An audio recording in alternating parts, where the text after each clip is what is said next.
Ito ay rated SPG. Striktong patnubay at gabay ng magulang ang kailangan. Maaaring may masiselang tema, lengguwahe, karahasan, sexual, horror o droga na hindi angkop sa mga bata. Ngayong alam na ni Don Pepe ang lahat tungkol sa pagkatao ni Zoe, ay mas lalong lumakas ang kanyang loob na tumakas at kailangan na niyang putulin ang kasamaan ni Moira. Pinuntahan nga ni Doc Carlos si Zoe dahil humingi ito ng tulong na kailangan nang gamutin ang kanyang sugat sa braso dulot ng pagbaril ni Don Pepe. Nagkasagutan sina Moira at Carlos at muling lumabas ang pagkademonyo ng lalaki nang patikimin niya ng isang malakas na sampal si Moira. Sinabihan pa ni Carlos ang babae na hindi magandang ehemplo ito sa kanyang anak at mas pinanigan pa ni Zoe ang kanyang ama dahil tama naman lahat ng mga sinabi nito tungkol sa kanyang ina. At nang mapikon na si Moira, ay pinagalitan nito si Zoe kung bakit niya kinampihan si Carlos, gayong ngayon lamang ito nagpakaama sa kanya. Ang hindi alam ng mga ito ay narinig lahat ni Don Pepe ang kanilang pagtatalo, na akala nila ay walang malay.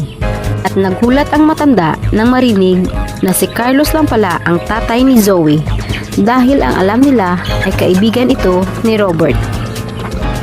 Kaya pilit niyang nilalabanan ang lahat ng sakit na kanyang nararamdaman dahil kailangan niyang makatakas para mabunyag na ang lihim ni Moira at Carlos.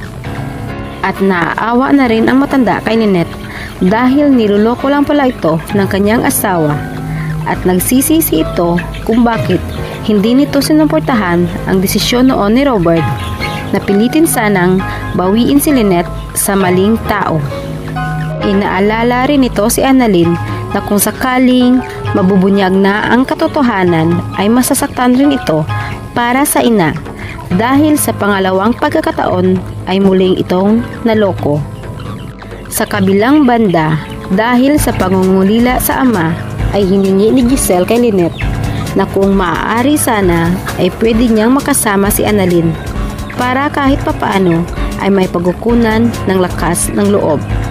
Nagulat si Giselle nang bigla siyang tanungin ni Annalyn kung ano ang nangyari sa ama ng kanyang anak matapos na malaman na magkakaroon sana sila ng anak.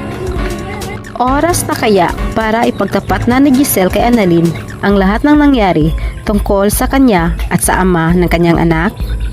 Samantala, naguguluhan na si Lynette kung bakit napatawag si Zoe kay Carlos at tinawag na itong dad. At kahit pa sinabi ni Zoe na nagkamali lamang ito sa pagtawag, ay nagkakapa rin ito kung bakit may komunikasyon sila ng kanyang asawa. Gayong kaaway ang tingin nito sa kanila ni Annalyn. Ang mas na ipinagtataka nito ay biglang nagpaalam si Carlos na may importanteng pupuntahan pagkatapos ng pagtawag ni Zoe. Si Don Pepe kaya ang susi sa pagkakabunyag ng lihim ni Moira at Carlos? Atin lamang aabangan dito lamang sa Abot Kamay na Pangarap.